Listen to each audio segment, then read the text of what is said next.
ఆడుకోవచ్చు నాన్న. ఏమైంది అమ్మా? నాకు ఒక చిన్న కావాలమ్మా. ఎంత మన ఇంటి ముందు వచ్చిందమ్మా. నాకు ఆ చిన్న కావాలి. అవునా నాన్న? అయితే నేను ఒకటి చెప్తాను మీకు. మీరు అందంగా చిలకలతోటి చక్కగా ఆడుకోవచ్చు. మరి నేను చెప్పింది చేశారా నాన్న మీరిద్దరు? చేస్తాము అమ్మా. చెప్పు. చేస్తామమ్మా. చెప్పు. అయితే మనము మన పెరటి మన ఇంటి బయట ప్లేస్ ఉంది కదా, ఖాళీ ప్లేస్ ఉంది కదా నాన్న, అక్కడ మనము చెట్లు నాటుదాము. నాటుదామా? వెళ్దామా మరి?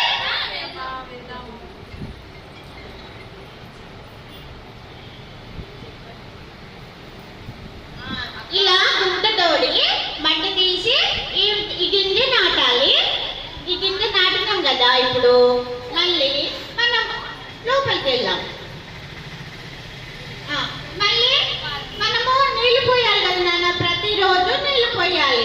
మరి మీరు తమ్ముడు నడవలేడు కాబట్టి సీత, చిట్టి నువ్వు నీళ్లు పోయాలి. మీతో పాటుగా నేను కూడా వస్తాను.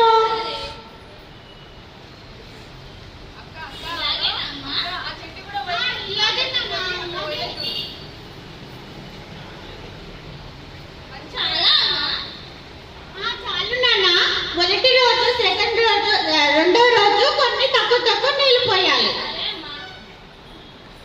అలాగే వారం రోజులు గడిచాయండి. వారం రోజుల తర్వాత మళ్ళీ చెట్ల దగ్గరికి వెళ్దామా మనము?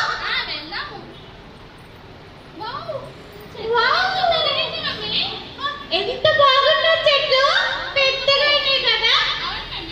మనం ప్రతిరోజు నీళ్లు పోసాం కదా, అందుకే ఇలాగే పెరిగాయి. అబ్బా ఎంత చక్కగా ఉన్నాయి. ఇప్పుడు మొగ్గలు వేసాయి కదా, పూలు పూసినాక వస్తాయి. ఈ చెట్ల కన్నా పూలు పూసాయి కదా. పూసినాయా చూడు. తెల్లవారేసరికి పూలకి చితకోచిలుకలు, రంగురంగుల చితకోచిలుకలు వస్తాయి.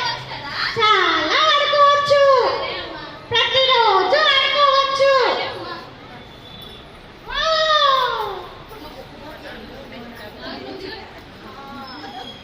రోజు సండే ఉంటుంది. ఆ సండే రోజు సంతోష్